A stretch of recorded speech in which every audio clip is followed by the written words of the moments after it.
ਸਤਨਾਮ ਸ਼੍ਰੀ ਵਾਹਿਗੁਰੂ ਸਾਹਿਬ ਜੀ।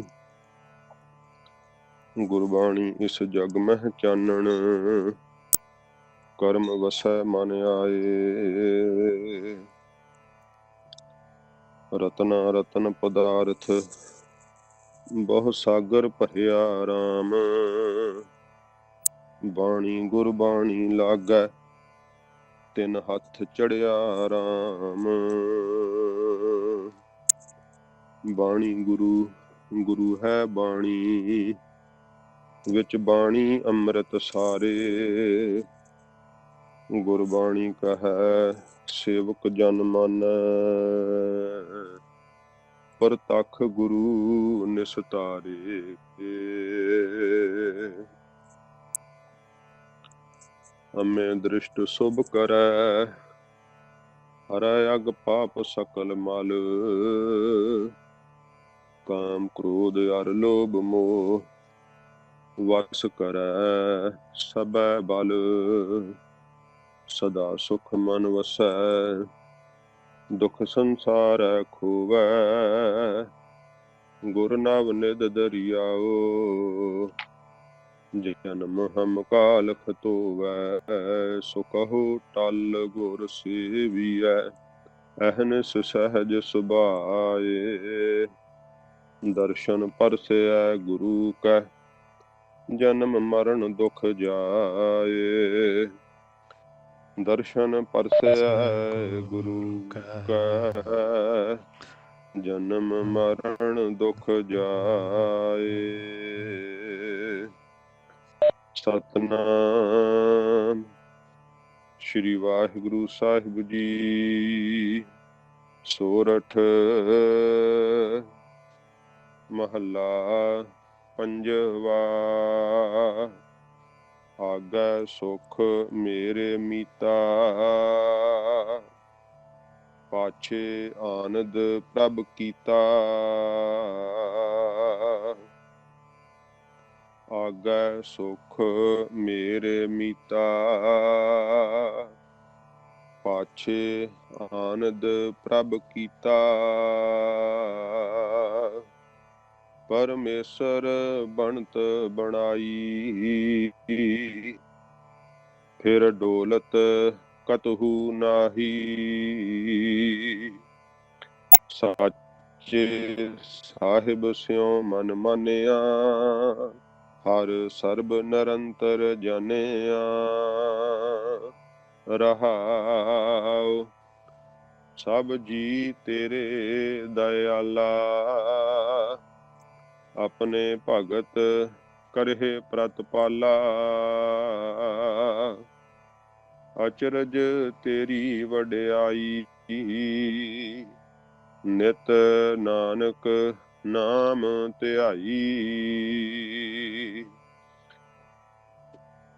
ਸਭ ਜੀ ਤੇਰੇ ਦਇਆਲਾ, ਆਪਣੇ ਭਗਤ ਕਰਹਿ ਪ੍ਰਤਪਾਲਾ। ਅਚਰਜ ਤੇਰੀ ਵਡਿਆਈ, ਨਿਤ ਨਾਨਕ ਨਾਮ ਧਿਆਈ। ਵਾਹਿਗੁਰੂ ਜੀ ਕਾ ਖਾਲਸਾ, ਵਾਹਿਗੁਰੂ ਜੀ ਕੀ ਫਤਿਹ। ਸੋ ਆਪਾਂ ਮਰਜ਼ਾਦਾ ਮੁਤਾਬਕ ਹੁਣ 5 ਵਾਰੀ ਮੂਲ ਮੰਤਰ ਦਾ ਪਾਠ ਤੇ ਗੁਰਮੰਤਰ ਦਾ ਜਾਪ ਕਰਾਂਗੇ। ਤੇ ਮੇਰੇ ਤੱਕ ਆਵਾਜ਼ ਭਾਵੇਂ ਨਹੀਂ ਕਿਸੇ ਦੀ ਵੀ ਸੁਣਨੀ, ਤੇ ਪਰ ਤੁਸੀਂ ਨਾਲ ਨਾਲ ਜਿਹੜਾ ਹੈ ਉਹ ਬੋਲ ਲਿਓ। ਇੱਕ ਓੰਕਾਰ ਸਤਿਨਾਮ ਕਰਤਾ ਪੁਰਖ ਨਿਰਭਉ ਨਿਰਵੈਰ ਅਕਾਲ ਮੂਰਤ ਅਜੂਨੀ ਸੈਭੰ ਗੁਰ ਪ੍ਰਸਾਦ ਜਪ। ਆਦਿ ਸੱਚ ਜੁਗਾਦਿ ਸੱਚ, ਹੈ ਵੀ ਸੱਚ ਨਾਨਕ ਹੋਸੀ ਵੀ ਸੱਚ। ਵਾਹਿਗੁਰੂ ਇੱਕ ਓੰਕਾਰ ਸਤਿਨਾਮ ਕਰਤਾ ਪੁਰਖ ਨਿਰਭਉ ਨਿਰਵੈਰ ਅਕਾਲ ਮੂਰਤ ਅਜੂਨੀ ਸੈਭੰ ਗੁਰ ਪ੍ਰਸਾਦ ਜਪ। ਆਦਿ ਸੱਚ ਜੁਗਾਦਿ ਸੱਚ ਹੈ ਵੀ ਸੱਚ ਨਾਨਕ ਹੋਸੀ ਵੀ ਸੱਚ ਵਾਹਿਗੁਰੂ ਇੱਕ ਓੰਕਾਰ ਸਤਿਨਾਮ ਕਰਤਾ ਪੁਰਖ ਨਿਰਭਉ ਨਿਰਵੈਰ ਅਕਾਲ ਮੂਰਤ ਅਜੂਨੀ ਸੈਭੰ ਗੁਰ ਪ੍ਰਸਾਦਿ ਜਪ ਆਦਿ ਸੱਚ ਜੁਗਾਦਿ ਸੱਚ ਹੈ ਵੀ ਸੱਚ ਨਾਨਕ ਹੋਸੀ ਵੀ ਸੱਚ ਵਾਹਿਗੁਰੂ ਇੱਕ ਓੰਕਾਰ ਸਤਿਨਾਮ ਕਰਤਾ ਪੁਰਖ ਨਿਰਭਉ ਨਿਰਵੈਰ ਅਕਾਲ ਮੂਰਤ ਅਜੂਨੀ ਸੈਭੰ ਗੁਰ ਪ੍ਰਸਾਦਿ ਜਪ ਆਦਿ ਸੱਚ ਜੁਗਾਦਿ ਸੱਚ ਹੈ ਵੀ ਸੱਚ ਨਾਨਕ ਹੋਸੀ ਵੀ ਸੱਚ ਵਾਹਿਗੁਰੂ ਇੱਕ ਓੰਕਾਰ ਸਤਿਨਾਮ ਕਰਤਾ ਪੁਰਖ ਨਿਰਭਉ ਨਿਰਵੈਰ ਅਕਾਲ ਮੂਰਤ ਅਜੂਨੀ ਸੈਭੰ ਗੁਰ ਪ੍ਰਸਾਦਿ ਜਪ ਆਦਿ ਸੱਚ ਜੁਗਾਦਿ ਸੱਚ ਹੈ ਵੀ ਸੱਚ ਨਾਨਕ ਹੋਸੀ ਵੀ ਸੱਚ ਵਾਹਿਗੁਰੂ ਵਾਹਿਗੁਰੂ ਵਾਹਿਗੁਰੂ ਵਾਹਿਗੁਰੂ ਵਾਹਿਗੁਰੂ ਵਾਹਿਗੁਰੂ ਵਾਹਿਗੁਰੂ ਵਾਹਿਗੁਰੂ ਵਾਹਿਗੁਰੂ ਵਾਹਿਗੁਰੂ ਵਾਹਿਗੁਰੂ ਵਾਹਿਗੁਰੂ ਜੀ ਕਾ ਖਾਲਸਾ ਵਾਹਿਗੁਰੂ ਜੀ ਕੀ ਫਤਿਹ। ਸੱਚੇ ਪਾਤਸ਼ਾਹ ਧੰਨ ਸਾਹਿਬ ਸ੍ਰੀ ਗੁਰੂ ਗ੍ਰੰਥ ਸਾਹਿਬ ਜੀ ਮਹਾਰਾਜ ਜੀ ਦੀ ਬਖਸ਼ਿਸ਼ ਰਹਿਮਤ ਸਦਕਾ ਆਪਾਂ ਸਤਿਗੁਰੂ ਜੀ ਦੀ ਤੁਰ ਕੀ ਬਾਣੀ ਦੀ ਸੰਥਿਆ ਜਿਹੜੀ ਆ ਅਰਥ ਬੋਧ ਦੇ ਸਮੇਤ ਪ੍ਰਾਰੰਭ ਕਰਨ ਵਾਸਤੇ ਜਾ ਰਹੇ ਹਾਂ। ਸਤਿਗੁਰਾਂ ਜੀ ਨੇ ਮਿਹਰ ਕੀਤੀ ਹੈ, ਸ਼੍ਰੀ ਮੁਖਵਾਕ ਮਹਾਰਾਜ ਜੀ ਬਖਸ਼ਿਸ਼ ਕੀਤੇ ਹੈ। ਜੋ ਕਥਾ ਦੀ ਮਰਯਾਦਾ ਹੈ ਉਹਦੇ ਅਨੁਸਾਰ ਤਾਂ ਸ਼੍ਰੀਮਾਨ ਸੰਤ ਬਾਬਾ ਗੁਰਬਚਨ ਸਿੰਘ ਜੀ ਖਾਲਸਾ ਭਿੰਡਰਾਂ ਵਾਲੇ ਮਹਾਂਪੁਰਖ ਜੋ ਉਹਨਾਂ ਨੇ ਲਿਖਤ ਰੂਪ ਵਿੱਚ ਵੀ ਇਹ ਜਿਹੜੇ ਆ ਬਚਨ ਦਰਜ ਕੀਤੇ ਆ ਕਿ ਜਦੋਂ ਸ਼੍ਰੀ ਗੁਰੂ ਗ੍ਰੰਥ ਸਾਹਿਬ ਜੀ ਮਹਾਰਾਜ ਜੀ ਦੀ ਜਿਹੜੀ ਨਰੋਲ ਕਥਾ ਆਰੰਭ ਹੁੰਦੀ ਹੈ ਨਾ, ਤਾਂ ਉਹਦੇ ਆਰੰਭਤਾ ਵਿੱਚ ਇੱਕ ਸ਼੍ਰੀ ਅਖੰਡ ਪਾਠ ਸਾਹਿਬ ਜੀ ਕਰਵਾਏ ਜਾਂਦੇ ਆ ਤੇ ਫਿਰ ਮਰਯਾਦਾ ਮੁਤਾਬਕ ਜਦੋਂ ਅਰਦਾਸ ਹੁੰਦੀ ਹੈ, ਅਰਦਾਸ ਵਿੱਚ ਮਹਾਰਾਜ ਤੋਂ ਆਗਿਆ ਲਈ ਜਾਂਦੀ ਹੈ ਤੁਰ ਕੀ ਬਾਣੀ ਦੀ ਕਥਾ ਦੀ ਆਰੰਭਤਾ ਦੀ। ਤੇ ਫਿਰ ਆਰੰਭ ਤੋਂ ਪਹਿਲਾਂ 5 ਵਾਰੀ ਮੂਲ ਮੰਤਰ ਗੁਰ ਮੰਤਰ ਪੜ੍ਹ ਕੇ ਫਿਰ ਜਿਹੜਾ ਹੈ ਜਪਜੀ ਸਾਹਿਬ ਤੋਂ ਅਰਥ ਆਰੰਭ ਹੁੰਦੇ ਆ। ਤੇ ਜਦੋਂ ਕਥਾ ਮੱਧ ਵਿੱਚ ਆ ਜਾਂਦੀ ਹੈ ਉਦੋਂ ਵੀ ਮਹਾਰਾਜ ਦੀ ਤੁਰ ਕੀ ਬਾਣੀ ਦੇ ਇੱਕ ਸ਼੍ਰੀ ਅਖੰਡ ਪਾਠ ਸਾਹਿਬ ਕਰਕੇ ਤੇ ਫਿਰ ਸ਼ੁਕਰਾਨਾ ਕੀਤਾ ਜਾਂਦਾ। ਜਦੋਂ ਫਿਰ ਭੋਗ ਤੇ ਕਥਾ ਆਉਂਦੀ ਹੈ ਤੇ ਉਦੋਂ ਵੀ ਸ਼੍ਰੀ ਅਖੰਡ ਪਾਠ ਸਾਹਿਬ ਜੀ ਦੇ ਭੋਗ ਜਿਹੜੇ ਆ ਉਹ ਪਾਏ ਜਾਂਦੇ ਆ ਨਾਲ, ਤੇ ਕਥਾ ਦੀ ਸਮਾਪਤੀ ਦੀ ਨਾਲ ਅਰਦਾਸ ਜਿਹੜੀ ਹੈ ਭੋਗ ਦੀ ਉਹ ਕੀਤੀ ਜਾਂਦੀ ਹੈ। ਸੋ ਆਪਾਂ ਨਾਲ ਜਿਹੜੀ ਹੈ ਆਪਾਂ ਸੰਥਿਆ ਦਾ ਜਿਹੜਾ ਹੈ ਪਾਠਾਂ ਦੇ ਸੁੱਧ ਉਚਾਰਨ ਤੇ ਗੁਰਬਾਣੀ ਦਾ ਅਰਥ ਜਿਹੜੇ ਹੈ ਇਹ ਆਪਾਂ ਸਤਿਕਾਰਯੋਗ ਡਾਕਟਰ ਭਾਈ ਵੀਰ ਸਿੰਘ ਸਾਹਿਬ ਜੀ ਨੇ ਜਿਵੇਂ ਸਰਲ ਅਰਥ ਕੀਤੇ ਆ ਉਹਨਾਂ ਨੂੰ ਮੁੱਖ ਰੱਖ ਕੇ, ਕਿਉਂਕਿ ਸੰਗਤਾਂ ਦੀ ਇੱਛਾ ਸੀਗੀ ਤੇ ਉਹਨਾਂ ਨੂੰ ਮੁੱਖ ਰੱਖ ਕੇ ਆਪਾਂ ਜਿਹੜਾ ਹੈ ਉਹ ਸਰਲ ਅਰਥ ਜਿਹੜੇ ਆ ਉਹ ਨਾਲ ਕਰਾਂਗੇ ਤੇ ਪਾਠਾਂ ਦਾ ਸੁੱਧ ਉਚਾਰਨ ਜਿਹੜਾ ਹੈ ਉਹ ਸਿੱਖਾਂਗੇ। ਤੇ ਜਿਨ੍ਹਾਂ ਨੇ ਇਸ ਦੇ ਵਿੱਚ ਹਾਜ਼ਰੀ ਭਰਨੀ ਆ ਉਹਨਾਂ ਨੂੰ ਬੇਨਤੀ ਹੈ ਕਿ ਆਪਣਾ ਜਿਹੜੀ ਹੈ ਮਹਾਰਨੀ ਦੀ ਸੰਥਿਆ ਜਿਹੜੀ ਹੈ ਉਹ ਜ਼ਰੂਰ ਕਰ ਲੈਣ ਫਿਰ, ਕਿਉਂਕਿ ਮਹਾਰਨੀ ਦੀ ਸੰਥਿਆ ਤੋਂ ਬਿਨਾਂ ਜਿਹੜਾ ਹੈ ਉਹ ਪਾਠਾਂ ਦਾ ਸ਼ੁੱਧ ਉਚਾਰਨ ਹੁੰਦਾ ਨਹੀਂ। ਊੜਾ ਜਿਹੜਾ 35 ਅੱਖਰੀ ਉਹਦਾ ਸ਼ੁੱਧ ਉਚਾਰਨ ਆਉਣਾ ਚਾਹੀਦਾ, ਤੇ ਲਗਾ ਮਾਤਰਾ ਸ਼ੁੱਧ ਉਚਾਰਨੀਆਂ ਚਾਹੀਦੀਆਂ ਹਨ।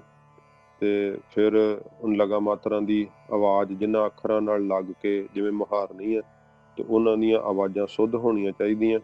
ਤੇ ਫਿਰ ਉਹਨਾਂ ਦਾ ਜਦੋਂ ਜੋੜ ਕਰੋਗੇ ਤੇ ਮਾਤਰਾ ਦੇ ਨਾਲ ਲੱਗ ਕੇ ਸ਼ੁੱਧ ਉਚਾਰਨ ਜਿਹੜਾ ਉਹ ਸ਼ਬਦਾਂ ਦਾ ਫਿਰ ਹੋਵੇਗਾ। ਤੇ ਉਹਦੇ ਵਾਸਤੇ ਆਪਾਂ ਕੋਈ ਜੇ ਵੱਖਰੀ ਕੋਈ ਛੁੱਟੀ ਵਾਲੇ ਦਿਨ ਕਲਾਸ ਜਿਹੜੀ ਹੈ ਉਹ ਲਾਉਣੀ ਹੋਈ ਤੇ ਉਹ ਵੇਖ ਲਾਂਗੇ, ਆਪਾਂ ਵਿਚਾਰ ਕਰ ਲਾਂਗੇ। ਤਾਂ ਹੁਣ ਆਪਾਂ ਅੱਜ ਜਿਹੜੀ ਹੈ ਉਹ ਆਰੰਭਤਾ ਕਰਨੀ ਹੈ। ਤੇ ਸਤਿਗੁਰੂ ਮਹਾਰਾਜ ਸੱਚੇ ਪਾਤਸ਼ਾਹ ਜੀ ਦੀ ਬਾਣੀ ਦਾ ਜਿਹੜਾ ਹੈ ਬੋਧ, ਉਹ ਜਿਵੇਂ ਆਪਾਂ ਉਦਾਹਰਨ ਦੇ ਮਾਤਰ ਤੇ ਹੀ, ਕਿਉਂਕਿ ਹਰੇਕ ਚੀਜ਼ ਦਾ ਪ੍ਰਮਾਣ ਦੇਣਾ ਪੈਂਦਾ।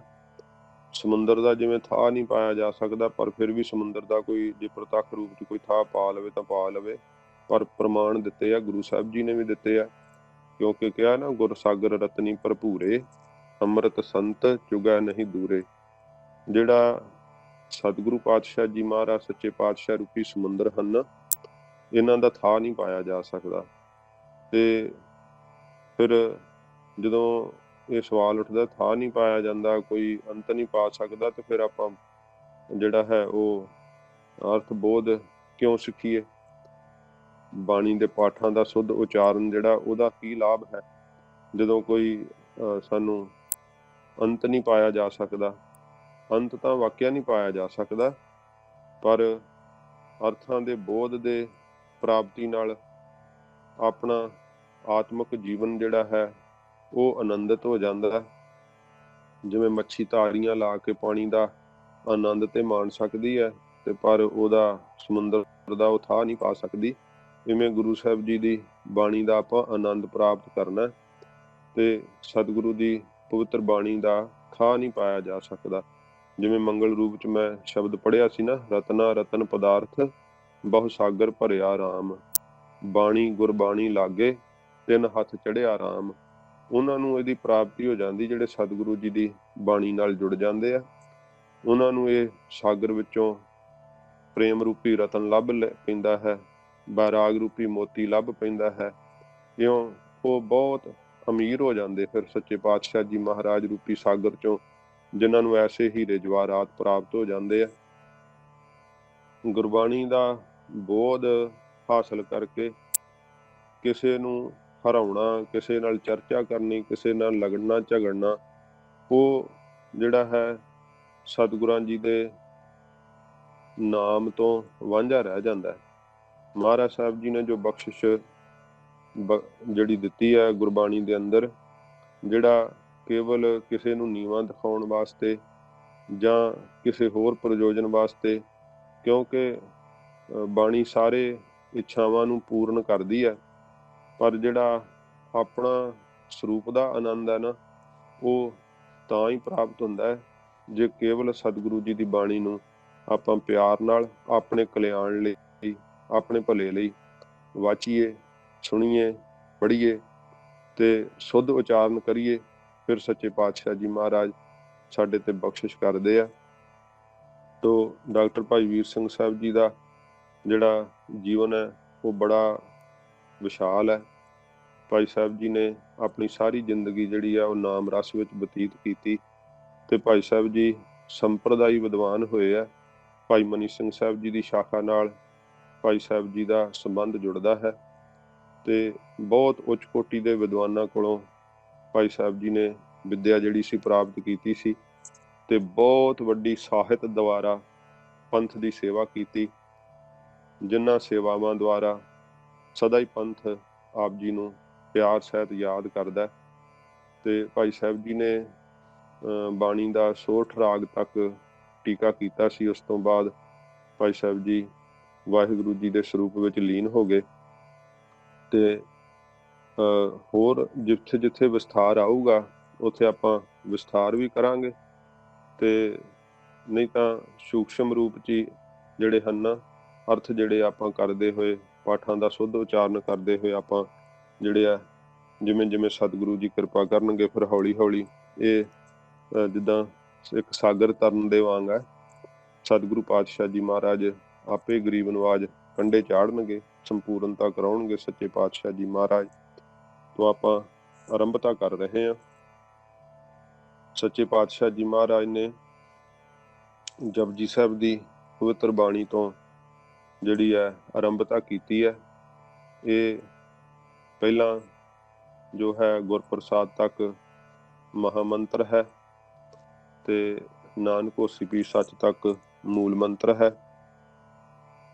ਜਪਜੀ ਸਾਹਿਬ ਸਾਰਾ ਮਾਲਾ ਮੰਤਰ ਹੈ ਤੇ ਇੱਕ ਓੰਕਾਰ ਨੂੰ ਬੀਜ ਮੰਤਰ ਕਿਹਾ ਜਾਂਦਾ ਹੈ। ਕਵੀ ਭਾਈ ਸੰਤੋਖ ਸਿੰਘ ਜੀ ਨੇ ਵਾਹਿਗੁਰੂ ਮੰਤਰ ਨੂੰ ਵੀ ਬੀਜ ਮੰਤਰ ਕਿਹਾ ਹੈ। ਇੱਕ ਓੰਕਾਰ ਸਤਿਗੁਰ ਪ੍ਰਸਾਦ ਨੂੰ ਵੀ ਬੀਜ ਮੰਤਰ ਕਿਹਾ ਜਾਂਦਾ ਹੈ। ਤੋਂ ਮੂਲ ਰੂਪ ਵਿੱਚ ਜੋ ਇੱਕ ਓੰਕਾਰ ਹੈ ਇਹ ਜਿਹੜਾ ਹੈ ਇਹ ਬੀਜ ਮੰਤਰ ਹੈ।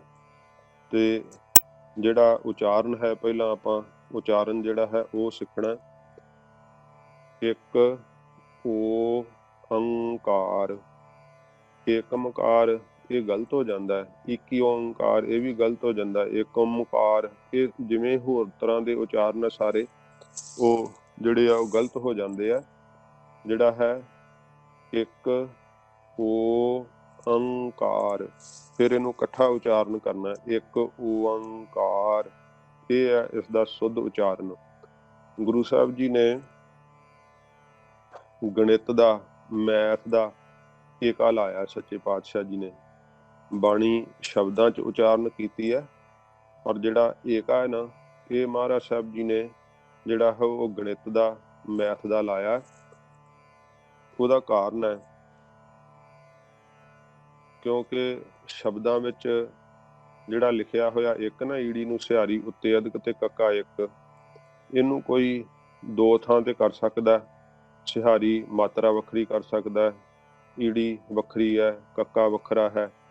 ਪਰ ਜਿਹੜਾ ਇਹ ਗਣਿਤ ਦਾ ਏਕਾ ਮਹਾਰਾਜ ਸਾਹਿਬ ਜੀ ਨੇ ਲਾਇਆ ਨਾ ਇਹਨੂੰ ਕੋਈ ਦੂਸਰੇ ਜਿਹੜਾ ਹੈ ਦੋ ਥਾਂ ਤੇ ਨਹੀਂ ਕਰ ਸਕਦਾ।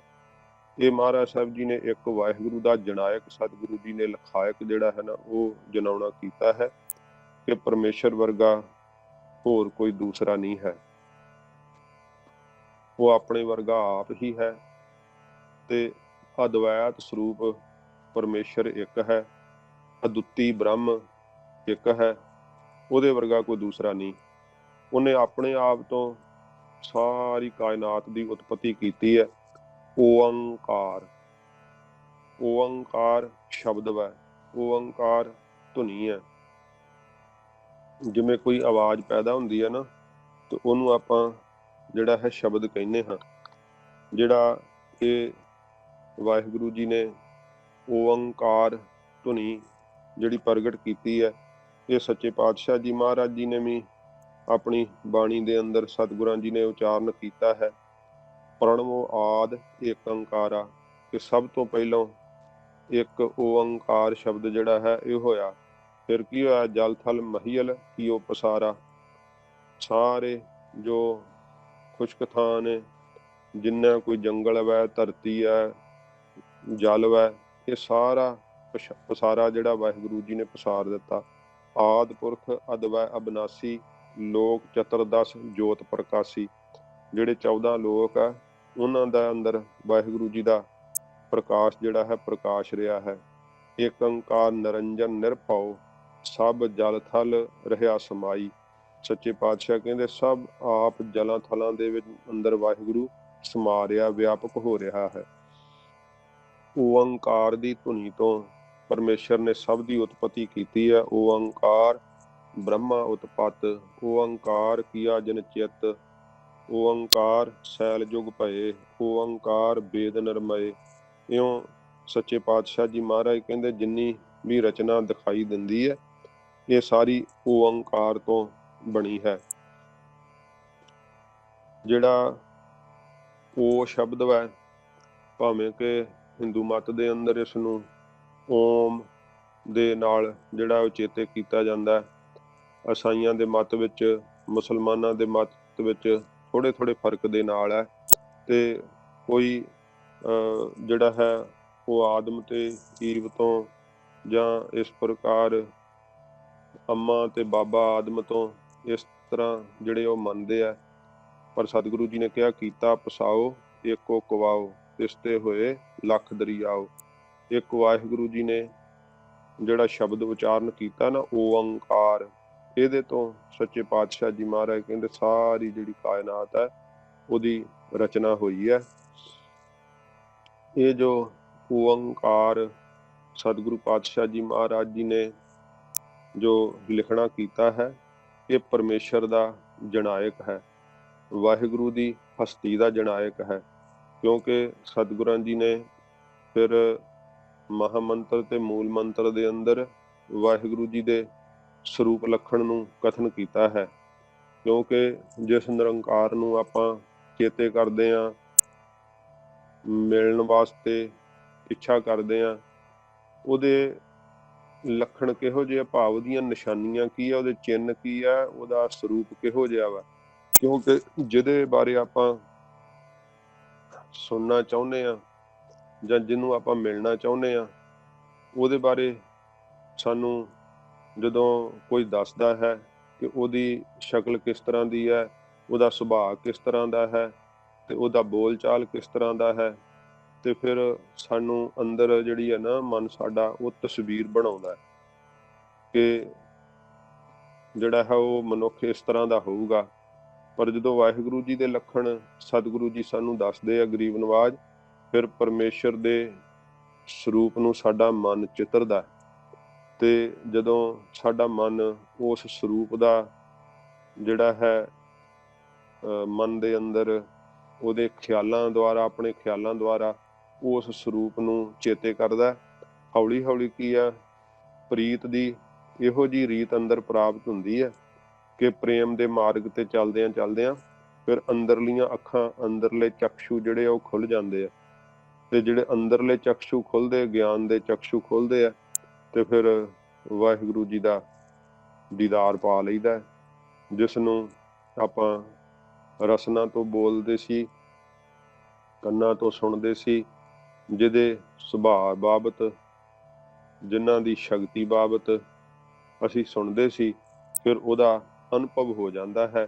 ਸੱਚੇ ਪਾਤਸ਼ਾਹ ਜੀ ਮਹਾਰਾਜ ਕਹਿੰਦੇ ਨੇ ਓੰਕਾਰ ਉਚਾਰਨੇ ਮਾਤਰ ਸੇ ਰੱਖਿਆ ਕਰਨ ਵਾਲਾ ਹੈ। ਇਸ ਓੰਕਾਰ ਦੇ ਅੰਦਰ ਹੀ ਸਾਰੀ ਕਾਇਨਾਤ ਦੀ ਜਿਹੜੀ ਹੈ ਨਾ, ਜੋ ਦ੍ਰਿਸ਼ ਮਾਤਰ ਸਾਨੂੰ ਦਿਸ ਰਿਹਾ ਹੈ, ਉਹਦੀ ਸਾਰੀ ਜਿਹੜੀ ਹੈ ਉਹ ਇਹ ਛੁਪੀ ਹੋਈ ਹੈ। ਜਿਵੇਂ ਭਗਤ ਕਬੀਰ ਸਾਹਿਬ ਜੀ ਨੇ ਕਿਹਾ ਨਾ, ਬਟਕ ਬੀਜ ਮੈਂ ਰਵ ਰਹਿਓ ਜਾ ਕੋ ਤੀਨ ਲੋਕ ਵਿਸਥਾਰ। ਕਹਿੰਦੇ ਜਿਵੇਂ ਬਟਕ ਬੋਹੜ ਦਾ ਬੀਜ ਹੁੰਦਾ ਨਾ, ਤੇ ਉਹ ਛੋਟਾ ਹੁੰਦਾ ਬਹੁਤ ਜ਼ਿਆਦਾ, ਰਾਈ ਦੇ ਦਾਣੇ ਜਿੰਨਾ, ਤੇ ਉਹਦੇ ਵਿੱਚ ਹੀ ਬੋਹੜ ਦਾ ਬ੍ਰਿਕਸ਼ ਹੁੰਦਾ ਹੈ।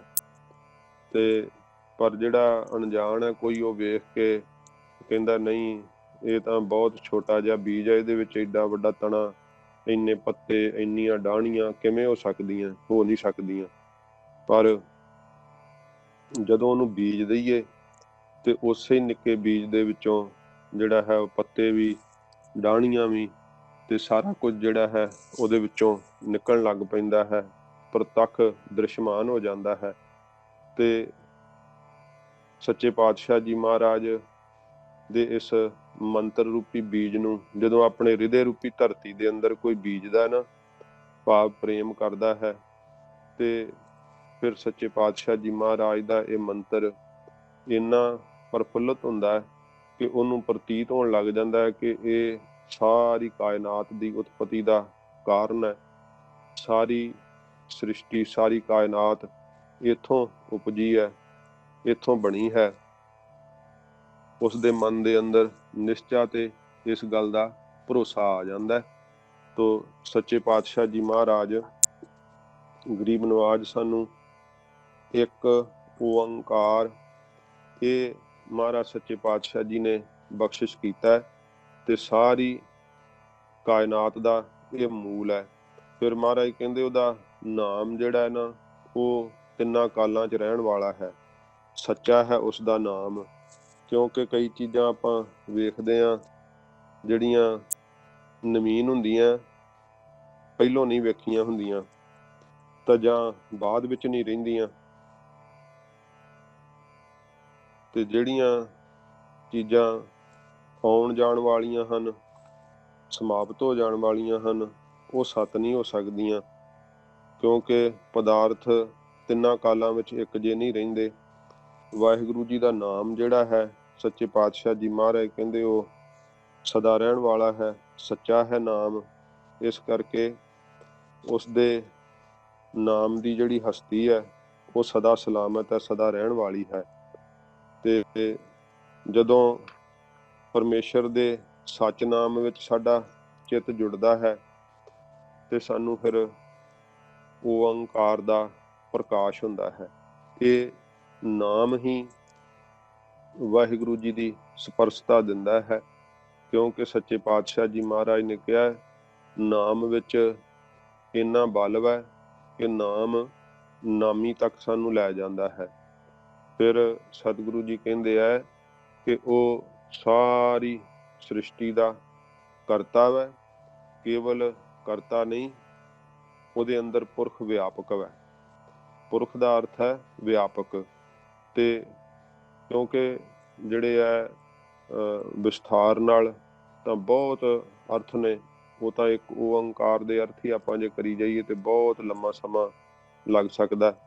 ਤੇ ਪੂ ਕਹਿੰਦੇ ਆ ਨਰਕਾਂ ਨੂੰ, ਰੱਖ ਕਹਿੰਦੇ ਰੱਖਿਆ ਕਰਨ ਵਾਲਾ, ਨਰਕਾਂ ਤੋਂ ਰੱਖਿਆ ਕਰਨ ਵਾਲਾ ਹੈ, ਪਾਪਾਂ ਤੋਂ ਰੱਖਿਆ ਕਰਨ ਵਾਲਾ ਹੈ ਵਾਹਿਗੁਰੂ। ਜਿਹੜਾ ਜਿਵੇਂ ਘੁਮਿਆਰ ਹੁੰਦਾ ਨਾ, ਉਹ ਘੜੇ ਦਾ ਕਰਤਾ ਮੰਨਿਆ ਜਾਂਦਾ ਕਿ ਘੜਾ ਉਹਨੇ ਬਣਾਇਆ, ਉਹਦਾ ਕਰਤਾ ਮੰਨਿਆ ਜਾਂਦਾ ਘੁਮਿਆਰ। ਪਰ ਘੁਮਿਆਰ ਜਿਹੜਾ ਉਹ ਘੜੇ ਦੇ ਵਿੱਚ ਤੇ ਨਹੀਂ ਨਾ ਆਪ ਸਮਾਇਆ ਹੋਇਆ, ਘੜਾ ਉਹਦੇ ਤੋਂ ਵੱਖਰਾ ਹੈ ਤੇ ਆਪ ਘੁਮਿਆਰ ਵੱਖਰਾ ਹੈ। ਪਰ ਵਾਹਿਗੁਰੂ ਜੀ ਨੇ ਜਿਹੜੀ ਕਾਇਨਾਤ ਬਣਾਈ ਹੈ, ਜਿਹੜੇ ਸਰੀਰਾਂ ਰੂਪੀ ਘੜੇ ਬਣਾਏ ਹੈ, ਵਾਹਿਗੁਰੂ ਜੀ ਆਪ ਇਹਨਾਂ ਦੇ ਅੰਦਰ ਵਿਆਪਕ ਹਨ, ਸਮਾ ਰਹੇ ਹਨ। ਫਿਰ ਉਹ ਜਿਹੜੇ ਆ ਨਿਰਭਉ ਹੈ ਵਾਹਿਗੁਰੂ। ਇਹ ਮਹਾਰਾਜ ਸਰੂਪ ਲੱਖਣ ਕਥਨ ਕਰਦੇ ਆ ਸੱਚੇ ਪਾਤਸ਼ਾਹ ਜੀ ਕਿ ਪਰਮੇਸ਼ਰ ਨਿਰਭਉ ਹੈ, ਉਹਨੂੰ ਕਿਸੇ ਦਾ ਡਰ ਨਹੀਂ।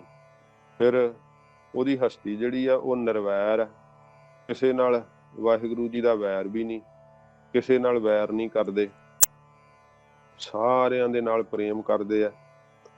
ਤੇ ਉਹਨਾਂ ਦੀ ਜਿਹੜੀ ਹਸਤੀ ਹੈ, ਫਿਰ ਮਹਾਰਾਜ ਕਹਿੰਦੇ ਉਹ ਕਾਲ ਤੋਂ ਰਹਿਤ ਹੈ, ਕਿਉਂਕਿ ਸਾਰੀਆਂ ਚੀਜ਼ਾਂ ਨੂੰ ਕਾਲ ਖਾ ਜਾਂਦਾ ਹੈ, ਹਰੇਕ ਚੀਜ਼ ਕਾਲ ਦੇ ਅਧੀਨ ਹੈ।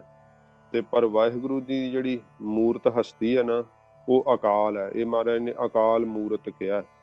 ਮੂਰਤ ਦਾ ਅਰਥ ਹੁੰਦਾ ਸਰੂਪ, ਮੂਰਤ ਦਾ ਹੁੰਦਾ ਹਸਤੀ। ਜਿਹੜੀ ਵਾਹਿਗੁਰੂ ਜੀ ਦੀ ਹਸਤੀ ਹੈ ਉਹਦੇ ਅੰਦਰ ਕਾਲ ਨਹੀਂ ਵਿਆਪਦਾ। ਕਾਲ ਜਿਵੇਂ ਸਮਾਂ ਹੈ, ਆਪਾਂ ਦੇਖਦੇ ਹਾਂ ਸਾਡੀ ਜ਼ਿੰਦਗੀ ਦੇ ਅੰਦਰ ਦਿਨ ਬਤੀਤ ਹੁੰਦੇ ਆ, ਨਾਲ ਨਾਲ ਉਮਰ ਜਿਹੜੀ ਆ ਉਹ ਬਤੀਤ ਹੁੰਦੀ ਜਾਂਦੀ ਹੈ। ਤੇ ਬਚਪਨ ਤੋਂ ਜਵਾਨੀ, ਜਵਾਨੀ ਤੋਂ ਪ੍ਰੌਢਿਆ ਅਵਸਥਾ, ਫਿਰ ਬਿਰਧ ਅਵਸਥਾ ਤੇ ਜੀਵ ਦੇ ਸਰੀਰ ਦੀ ਸਮਾਪਤੀ ਹੋ ਜਾਂਦੀ ਹੈ। ਪਰ ਵਾਹਿਗੁਰੂ ਦੇ ਸਰੂਪ ਜੀ ਦੇ, ਵਾਹਿਗੁਰੂ ਜੀ ਦੇ ਸਰੂਪ ਦੇ ਅੰਦਰ ਨਾ ਉੱਥੇ ਦਿਨ ਚੜ੍ਹਦਾ ਨਾ ਰਾਤ ਪੈਂਦੀ ਹੈ। ਉੱਥੇ ਇੱਕ ਜਿਹਾ ਹੀ ਜਿਹੜਾ ਹੈ ਆਨੰਦ ਤੇ ਸੁੱਖ ਬਣਿਆ ਰਹਿੰਦਾ। ਉੱਥੇ ਸਮੇਂ ਦਾ ਪ੍ਰਭਾਵ ਨਹੀਂ ਹੈ।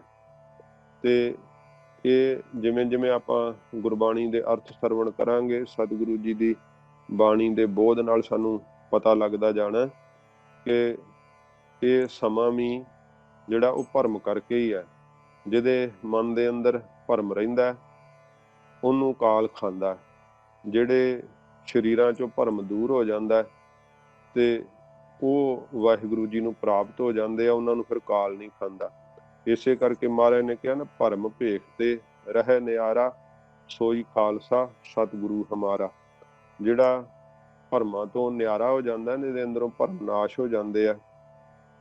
ਸੱਚੇ ਪਾਤਸ਼ਾਹ ਜੀ ਮਹਾਰਾਜ ਕਹਿੰਦੇ ਉਹ ਅਸਲ ਵਿੱਚ ਅਸਲੀ ਖਾਲਸਾ ਹੈ, ਭਾਵ ਅਸਲ ਵੈ ਖਾਲਸਾ ਹੈ, ਤੇ ਉਹ ਸਾਡਾ ਸਤਿਗੁਰੂ ਹੈ। ਤੇ ਜਿਹੜਾ ਸਮੇਂ ਦੇ ਚੱਕਰ ਵਿੱਚ ਹੈ, ਉਹ ਸਾਰਾ ਕੁਝ ਹੀ ਖਤਮ ਹੋਣ ਵਾਲਾ ਹੈ। ਦੇਹਾਂ ਖਤਮ ਹੋ ਜਾਂਦੀਆਂ, ਦੇਹ ਅਸਲ ਸਰੂਪ ਨਹੀਂ ਹੈ। ਜਿਹੜਾ ਸਾਡਾ ਅਸਲ ਸਰੂਪ ਹੈ ਉਹ ਪ੍ਰਕਾਸ਼ ਸਰੂਪ ਹੈ, ਆਤਮਿਕ ਸਰੂਪ ਹਾਂ। ਆਪਣੇ ਆਪ ਨੂੰ ਪਹਿਚਾਨਣ ਲਈ ਸਤਿਗੁਰਾਂ ਜੀ ਦੀ ਬਾਣੀ ਦਾ ਜਦੋਂ ਬੋਧ ਪ੍ਰਾਪਤ ਕਰੀਦਾ, ਗੁਰੂ ਸਾਹਿਬ ਜੀ ਸਾਨੂੰ ਸਾਡੇ ਨਾਲ ਵਾਕਫੀ ਕਰਾਉਂਦੇ ਆ कि साडा भी स्वरूप जिहड़ा ना वो काल तो रहत है, मौत तो रहत है। इस करके सतगुरु जी वाहिगुरु जी दे स्वरूप दा लखण करदिआं महाराज ने आख्या परमेश्वर नूं कदे काल नहीं खांदा, ਉਹਦੀ ਮੂਰਤ ਜਿਹੜੀ ਹਸਤੀ ਹੈ ਉਹ ਮੌਤ ਤੋਂ ਰਹਿਤ ਹੈ, ਉਹਨੂੰ ਕਦੇ ਵੀ ਮੌਤ ਨਹੀਂ ਵਿਆਪਦੀ, ਉਹ ਤਾਂ ਸਦਾ ਹੀ ਸਲਾਮਤ ਹੈ। ਜਿਵੇਂ ਕਿਹਾ ਤੂੰ ਸਦਾ ਸਲਾਮਤ ਨਿਰੰਕਾਰ। ਫਿਰ ਜਿਵੇਂ ਇਉਂ ਅਨੁਮਾਨ ਲਾਉਂਦੇ ਆ ਕਿ ਪਰਮੇਸ਼ਰ ਦਾ ਵੀ ਫਿਰ ਕਿਸੇ ਮਾਤਾ ਪਿਤਾ ਦੇ ਸੰਬੰਧ ਕਰਕੇ ਜਨਮ ਹੋਇਆ ਹੋਊਗਾ। ਮਹਾਰਾਜ ਨੇ ਕਿਹਾ ਨਹੀਂ, ਅਜੂਨੀ। ਜੂਨੀ ਭਾਵ ਹੁੰਦਾ ਕਿ ਜੂਨਾ ਰਹਿਤ ਪ੍ਰਗਟ ਹੋਣ ਵਾਲੇ ਜੀਵ ਜੰਤੂ, ਪਰ ਵਾਹਿਗੁਰੂ ਜੀ ਹੈ ਨਾ ਉਹ ਅਜਨਮੇ ਸਰੂਪ ਹੈ। ਨਾ ਤਿਸ ਬਾਪ ਨਾ ਮਾਏ ਕਿੰਤੂ ਜਾਇਆ। ਮਹਾਰਾਜ ਸੱਚੇ ਪਾਤਸ਼ਾਹ ਜੀ ਨੇ ਕਿਹਾ ਕਿ ਉਹ ਪਰਮੇਸ਼ਰ ਜਿਹੜਾ ਨਾ ਉਹ ਕਿਸੇ ਦਾ ਪੁੱਤਰ ਨਹੀਂ ਹੈ ਕਿ ਉਹਦਾ ਕੋਈ ਪਿਤਾ ਹੈ ਜਾਂ ਉਹਦੀ ਕੋਈ ਮਾਤਾ ਹੈ। ਪਰਮੇਸ਼ਰ ਜਿਹੜਾ ਹੈ ਉਹ ਅਜਨਮਾ ਸਰੂਪ ਹੈ। ਮਾਤਾ ਦੇ ਗਰਭ ਤੋਂ ਉਸ ਦਾ ਜਨਮ ਨਹੀਂ ਹੋਇਆ, ਉਹ ਤਾਂ ਆਪਣੇ ਆਪ ਤੋਂ ਆਪ ਹੈ। ਜਿਵੇਂ ਮਹਾਰਾਜ ਨੇ ਫਿਰ ਸਹਿ ਭੰਗ ਲਾ ਕਰਕੇ ਜਣਾਇਆ ਹੈ। ਜਦੋਂ ਭੱਬੇ ਦੀ ਟਿੱਪੀ ਆਪਾਂ ਲਾਉਂਦੇ ਨਾ, ਭੰਗ ਗੱਗਾ ਲਾ ਦਿੰਦੇ ਆ, ਗੱਗੇ ਦੀ ਸੁਰ ਬੋਲਦੀ ਆ ਉਦਾਂ ਟਿੱਪੀ ਦੇ ਅੰਦਰ, ਪਰ ਗੱਗਾ ਪੂਰਾ ਲਾ ਦਈਏ ਫਿਰ ਭੰਗ ਸ਼ਬਦ ਬਣ ਜਾਂਦਾ। ਤੇ ਉਹਦਾ ਅਰਥ ਹੁੰਦਾ ਨਾਸ਼ ਹੋਣਾ, ਭੰਗ ਕਰਨਾ ਭਾਵ ਨਾਸ਼ ਕਰਨਾ। ਨਹੀਂ, ਸਹਿ ਤੋਂ ਹੁੰਦਾ ਸੁਤੇ, ਭੰਗ ਆਪਣੇ ਆਪ ਤੋਂ, ਸਹਿ ਭੰਗ ਸੁਤੇ ਪ੍ਰਕਾਸ਼। ਭੱਬੇ ਟਿੱਪੀ ਭੰਗ ਨੰਗੇ ਦੀ ਸ਼ਬਦ ਜਿਹੜੀ ਆ ਨਾ ਸੁਰ ਉਹ ਲਾਉਣੀ ਆ। ਅਜੂਨੀ ਸਹਿ ਭੰਗ ਉਹ ਅਜਨਮਾ ਸਰੂਪ ਹੈ, ਤੇ ਸਹਿ ਭੰਗ ਸੁਤੇ ਸਿੱਧ ਆਪਣੇ ਆਪ ਤੋਂ ਆਪ ਪ੍ਰਕਾਸ਼ਮਾਨ ਹੈ। ਇੱਥੇ ਤੱਕ ਮਹਾਰਾਜ ਸਾਹਿਬ ਜੀ ਨੇ ਜਦੋਂ ਸਰੂਪ ਲੱਖਣ ਕਥਨ ਕੀਤੇ ਹੈ, ਤੇ ਫਿਰ ਵਾਹਿਗੁਰੂ ਜੀ ਦੀ ਐਸੇ ਨਿਰੰਕਾਰ ਦੀ ਪ੍ਰਾਪਤੀ ਸੱਚੇ ਪਾਤਸ਼ਾਹ ਜੀ ਮਹਾਰਾਜ ਦੱਸਦੇ ਆ। ਹਜੂਰ ਕਹਿੰਦੇ ਗੁਰ ਪ੍ਰਸਾਦ, ਗੁਰੂ ਸਾਹਿਬ ਦੀ ਪ੍ਰਸਾਦ ਕਿਰਪਾ ਦੇ ਨਾਲ ਮਹਾਰਾਜ ਸੱਚੇ ਪਾਤਸ਼ਾਹ ਜੀ ਕਹਿੰਦੇ ਆ ਕਿ ਵਾਹਿਗੁਰੂ ਜੀ ਦੀ ਪ੍ਰਾਪਤੀ ਜਿਹੜੀ ਹੈ ਉਹ ਹੁੰਦੀ ਹੈ। ਜਿਹੜਾ ਇਹ ਮਨ ਦੇ ਅੰਦਰ ਕਈਆਂ ਦੇ ਦੁਬਿਧਾ ਹੁੰਦੀ ਹੈ ਵੀ ਗੁਰ ਪ੍ਰਸਾਦ ਤੱਕ ਮੂਲ ਮੰਤਰ ਹੈ ਕਿ ਜਾਂ ਨਾਨਕ ਹੋਸੀ ਭੀ ਸੱਚ ਤੱਕ ਮੂਲ ਮੰਤਰ ਹੈ। ਇਹ ਗੁਰ ਪ੍ਰਸਾਦ ਤੱਕ ਸੰਪਰਦਾਵਾਂ ਦੇ ਅੰਦਰ ਮਹਾ ਮੰਤਰ ਮੰਨਿਆ ਜਾਂਦਾ ਤੇ ਮੂਲ ਮੰਤਰ ਨਾਨਕ ਹੋਸੀ ਭੀ ਸੱਚ ਤੱਕ ਮੰਨਿਆ ਜਾਂਦਾ। ਤੇ ਜਦੋਂ ਸਤਿਗੁਰੂ ਧੰਨ ਗੁਰੂ ਨਾਨਕ ਦੇਵ ਸੱਚੇ ਪਾਤਸ਼ਾਹ ਜੀ ਮਹਾਰਾਜ ਸੱਚਖੰਡ ਗਏ ਆ, ਕਿਉਂਕਿ ਜਿਹੜੇ ਕੇਵਲ ਸੰਸਾਰ ਦੀਆਂ ਦਲੀਲਾਂ ਵਿੱਚ ਜੀਂਦੇ ਆ ਤੇ ਸੰਸਾਰ ਦੇ ਪਦਾਰਥਾਂ ਨਾਲ ਹੀ ਜੁੜੇ ਰਹਿੰਦੇ ਆ, ਦੇਹਾਂ ਨਾਲ ਜੁੜੇ ਰਹਿੰਦੇ ਆ, ਉਹਨਾਂ ਨੂੰ ਜੇ ਇਸ ਤਰ੍ਹਾਂ ਦਾ ਕੋਈ ਜਿਹੜਾ ਹੈ ਵਾਕਿਆ ਸੁਣਾਈਏ ਤੇ ਉਹ ਕਹਿੰਦੇ ਜੀ ਇਹ ਕਰਾਮਾਤਾਂ ਦੀਆਂ ਗੱਲਾਂ ਕਰਦੇ ਆ, ਇਹ ਜੀ ਐਵੇਂ ਜਿਹੜੇ ਝੂਠ ਭਰਮਾਉਣ ਲਈ ਕਹਿੰਦੇ ਆ। ਜੇ ਆਪਾਂ ਸੰਸਾਰ ਨਾਲ ਜੁੜੇ ਰਹਾਂਗੇ ਨਾ ਤੇ ਫਿਰ ਇਹ ਸਾਨੂੰ ਸਾਰੀਆਂ ਗੱਲਾਂ ਇਉਂ ਲੱਗਣੀਆਂ ਜਿਵੇਂ ਗੈਬੀ ਹੁੰਦੀਆਂ, ਅਣਹੋਈਆਂ ਹੁੰਦੀਆਂ। ਪਰ ਜਦੋਂ ਸਤਿਗੁਰੂ ਜੀ ਦੀ ਬਾਣੀ ਨਾਲ ਜੁੜਾਂਗੇ, ਆਪਣੇ ਜਿਹੜੇ ਸਾਡੇ ਵੱਡੇ ਪੁਰਖੇ ਹੋਏ ਆ ਉਹਨਾਂ ਦੇ ਲਿਖੇ ਹੋਏ ਗ੍ਰੰਥਾਂ ਨਾਲ ਜੁੜਾਂਗੇ, ਸਤਿਗੁਰੂ ਧੰਨ ਗੁਰੂ ਮਹਾਰਾਜ ਸੱਚੇ ਪਾਤਸ਼ਾਹ ਜੀ ਦੀ ਬਾਣੀ ਨਾਲ ਜੁੜਾਂਗੇ, ਫਿਰ ਸਾਨੂੰ ਪਤਾ ਲੱਗ ਜਾਏਗਾ ਕਿ ਇਹ ਸਾਰੀਆਂ ਸ਼ਕਤੀਆਂ ਜਿਹੜੀਆਂ ਉਹ ਵਰਤਦੀਆਂ ਨੇ। ਹੁਣ ਭਾਈ ਗੁਰਦਾਸ ਜੀ ਜੇ ਗਵਾਹੀ ਦਿੰਦੇ ਆ ਕਿ ਗੁਰੂ ਨਾਨਕ ਸਾਹਿਬ ਜੀ ਮਹਾਰਾਜ ਸੱਚਖੰਡ ਗਏ ਆ, ਤੇ ਫਿਰ ਹੁਣ ਭਾਈ ਗੁਰਦਾਸ ਜੀ ਦੀ ਬਾਣੀ ਨੂੰ ਤਾਂ ਨਹੀਂ ਨਾ ਕੋਈ ਕੱਟ ਸਕਦਾ। ਤੋ ਇਸ ਕਰਕੇ ਜਿਹੜੇ ਸਾਨੂੰ ਹੁਣ ਜੇ ਕਹੀਏ ਕਿ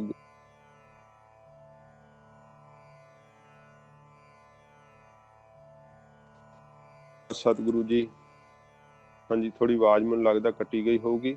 ਤੇ ਸੱਚੇ ਪਾਤਸ਼ਾਹ ਜੀ ਮਹਾਰਾਜ ਸੱਚਖੰਡ ਗਰੀਬ ਨਵਾਜ ਜੀ ਗਏ ਦੀ ਗਵਾਹੀ ਭਾਈ ਗੁਰਦਾਸ ਜੀ ਦਿੰਦੇ ਆ।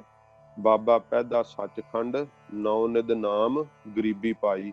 ਸੱਚੇ ਪਾਤਸ਼ਾਹ ਜੀ ਮਹਾਰਾਜ ਜਦੋਂ ਸੱਚਖੰਡ ਗਏ, ਉੱਥੋਂ ਮਹਾਰਾਜ ਨੇ ਨਵ ਨਿਧੀਆਂ ਦਾ ਖਜ਼ਾਨਾ ਨਾਮ ਅਤੇ ਗਰੀਬੀ ਨਿਮਰਤਾ ਸਤਿਗੁਰਾਂ ਜੀ ਨੇ ਪਾਈ, ਜਿਹੜੀ ਫਿਰ ਮਹਾਰਾਜ ਸੰਸਾਰ ਦੇ ਅੰਦਰ ਵਰਤਾਈ।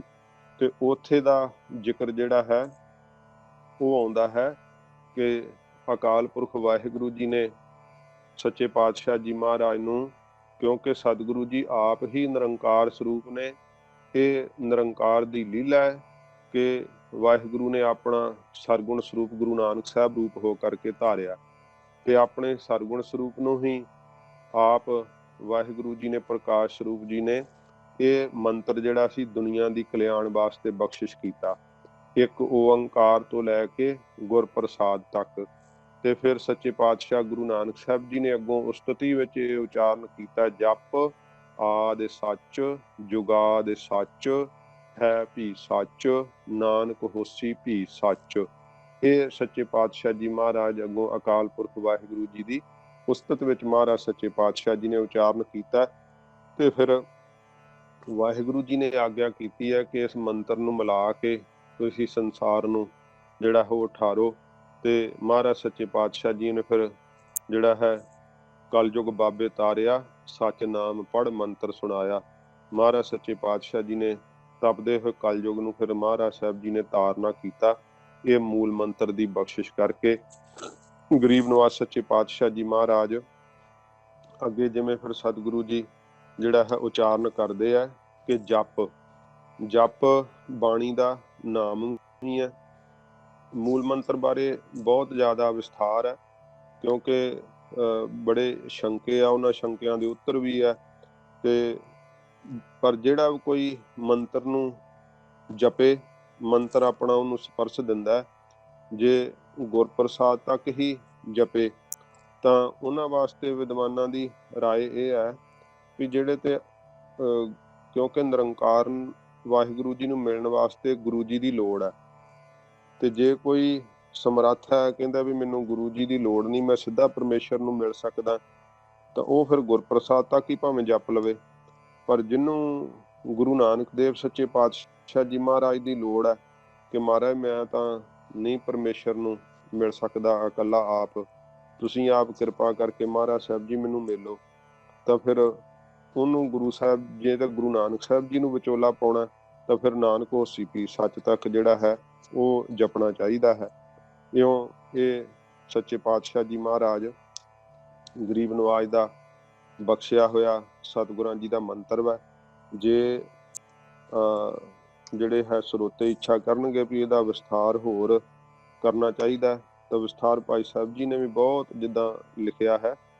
ਤੇ ਪਰ ਆਪਾਂ ਅਰਥ-ਬੋਧ ਥੋੜ੍ਹਾ ਕਿਉਂਕਿ ਜਿੰਨਾ ਕੁ ਸਾਡੇ ਮਨ ਵਿੱਚ ਵਸ ਸਕੇ, ਜਿੰਨਾ ਕੁ ਸਾਨੂੰ ਚੇਤੇ ਰਹਿ ਸਕੇ, ਇੱਕ ਆਪਣੇ ਕੋਲ ਕਾਪੀ ਤੇ ਪੈਨ ਜ਼ਰੂਰ ਰੱਖੋ, ਕਿਉਂਕਿ ਉਹਦੇ ਨਾਲ ਫਿਰ ਆਪਾਂ ਨੂੰ ਜਿਹੜਾ ਹੈ ਉਹ ਸਹਾਇਤਾ ਇਹ ਹੋਊਗੀ ਕਿ ਆਪਾਂ ਮਤਲਬ ਜਿਹੜੀ ਚੀਜ਼ ਕੋਈ ਨਹੀਂ ਸਾਨੂੰ ਚੇਤੇ ਰਹਿੰਦੀ ਤੇ ਉਹਨੂੰ ਆਪਾਂ ਲਿਖ ਸਕਦੇ ਹਾਂ। ਲਿਖ ਕੇ ਫਿਰ ਜਿਹੜਾ ਪਾਠ ਦਾ ਉਚਾਰਨੀ ਹੈ ਜਾਂ ਉਹਨੂੰ ਵੀ ਲਿਖ ਸਕਦੇ ਹਾਂ, ਤੇ ਫਿਰ ਆਪਸ ਵਿੱਚ ਵੀ ਉਹਦੀ ਜਿਹੜੀ ਗੱਲਬਾਤ ਕਰਕੇ ਉਹਨੂੰ ਸੁੱਧ ਕਰ ਸਕਦੇ ਹਾਂ, ਤੇ ਅਰਥ ਦਾ ਵੀ ਚੇਤਾ ਰੱਖ ਕੇ ਉਹਨੂੰ ਲਿਖ ਸਕਦੇ ਹਾਂ। ਤੇ ਆਪੋ ਆਪਣੀ ਸੰਥਿਆ ਦੀਆਂ ਕਾਪੀਆਂ ਜਿਹੜੀਆਂ ਹਨ ਉਹ ਜ਼ਰੂਰ ਨਾਲ ਲਾਓ। ਤੇ ਸਤਿਗੁਰੂ ਗਰੀਬ ਨਵਾਜ ਸੱਚੇ ਪਾਤਸ਼ਾਹ ਜੀ ਮਹਾਰਾਜ ਨੇ ਇਹ ਜਿਵੇਂ ਬਾਣੀ ਦਾ ਨਾਮ ਜਪ, ਤੇ ਜਪ ਜਿਹੜਾ ਹੈ ਉਹ ਪਰਮੇਸ਼ਰ ਨੂੰ ਜਪਣ ਦਾ ਮਹਾਰਾਜ ਸਾਹਿਬ ਜੀ ਨੇ ਜਿਹੜਾ ਹੈ ਉਹ ਹੁਕਮ ਕੀਤਾ ਹੈ ਕਿ ਇਸ ਮੰਤਰ ਦਾ ਭਾਈ ਜਪ ਕਰੋ, ਜਿੰਨਾ ਵੀ ਤੁਸੀਂ ਜਪ ਕਰ ਸਕਦੇ ਆ। ਜਪਜੀ ਜੀ ਆਪਾਂ ਸਤਿਕਾਰ ਨਾਲ ਕਹਿੰਦੇ ਆ, ਤਾਂ ਪੁਰਾਤਨ ਸਰੂਪਾਂ ਦੇ ਅੰਦਰ ਜਪ ਨਿਸ਼ਾਨਵੀਂ ਜਿਹੜਾ ਹੈ ਉਹ ਲਿਖਿਆ ਹੋਇਆ ਮਿਲਦਾ ਹੈ। ਤੋ ਸੱਚੇ ਪਾਤਸ਼ਾਹ ਜੀ ਮਹਾਰਾਜ ਨੇ ਜਪ ਲਾ ਕਰਕੇ ਕਿਹਾ ਕਿ ਬਾਣੀ ਇਹ ਸ਼ਬਦ ਇਹ ਮੰਤਰ ਇਹ ਜਪਣੇ ਯੋਗ ਹੈ।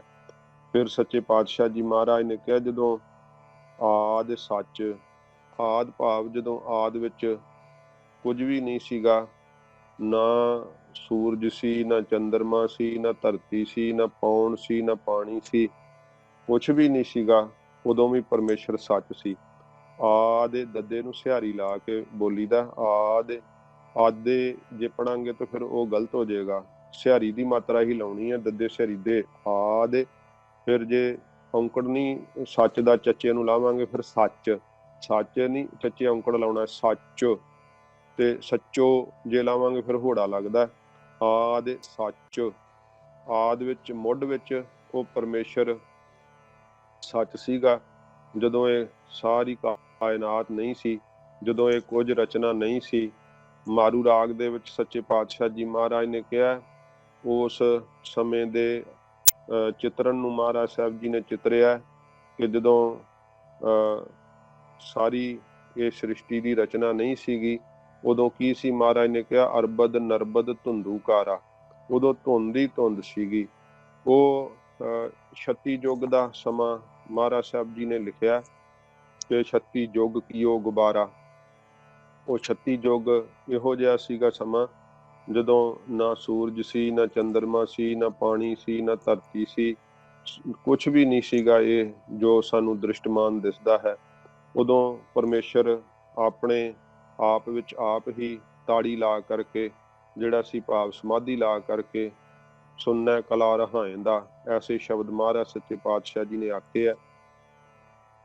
ਪਰ ਗਰੀਬ ਨਵਾਜ ਸਤਿਗੁਰੂ ਜੀ ਕਹਿੰਦੇ ਆ, ਚਾਹੇ ਇਹ ਕਾਇਨਾਤ ਨਹੀਂ ਸੀਗੀ, ਚਾਹੇ ਰਚਨਾ ਨਹੀਂ ਸੀਗੀ, ਪਰ ਪਰਮੇਸ਼ਰ ਦੋਵੇਂ ਸੱਚ ਸੀ, ਉਦੋਂ ਵੀ ਸੀ ਵਾਹਿਗੁਰੂ।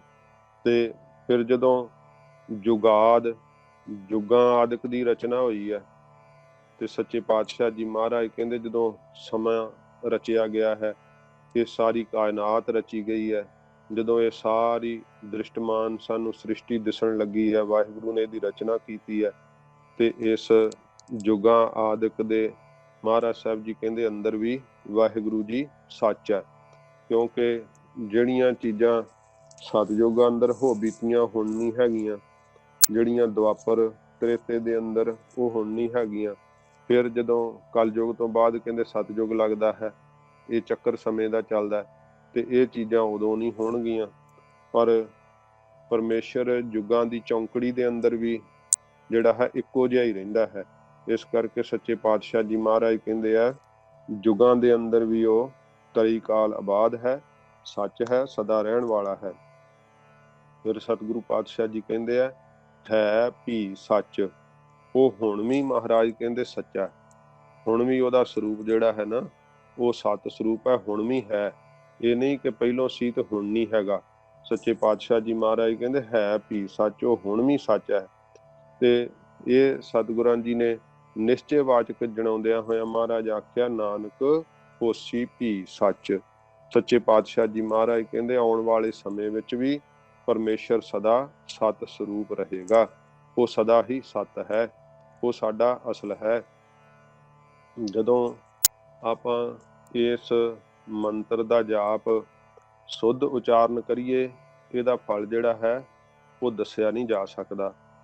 ਇੱਕ ਵਾਰੀ ਆਪਣੇ ਸਿੰਘ ਅੰਮ੍ਰਿਤ ਸੰਚਾਰ ਕਰਨ ਵਾਸਤੇ ਬੰਗਾਲ ਵਿੱਚ ਗਏ ਸੀਗੇ, ਤੇ ਬੰਗਾਲ ਵਿੱਚ ਉੱਥੋਂ ਦਾ ਕਾਲਾ ਜਾਦੂ ਬੜਾ ਮਸ਼ਹੂਰ ਹੈ, ਕਿਉਂਕਿ ਅੱਜ ਕੱਲ੍ਹ ਅੰਧ ਵਿਸ਼ਵਾਸ ਬਹੁਤ ਹੈ। ਲੋਕ ਜਾਦੂ ਟੂਣਿਆਂ ਪਿੱਛੇ ਬਹੁਤ ਜਲਦੀ ਲੱਗ ਜਾਂਦੇ ਆ, ਤੇ ਕਈ ਇਹੋ ਜਿਹੀਆਂ ਬਿਮਾਰੀਆਂ ਵੀ ਹੁੰਦੀਆਂ ਜਿਨ੍ਹਾਂ ਕਰਕੇ ਲੋਕ ਇਉਂ ਸਮਝ ਲੈਂਦੇ ਆ ਕੋਈ ਭੂਤ ਪ੍ਰੇਤ ਚਿੰਬੜਿਆ, ਕੋਈ ਜਾਦੂ ਟੂਣਾ ਕੀਤਾ, ਕੋਈ ਮੰਤਰ ਜੰਤਰ ਕਿਸੇ ਨੇ ਕੀਤਾ ਹੋਏਗਾ।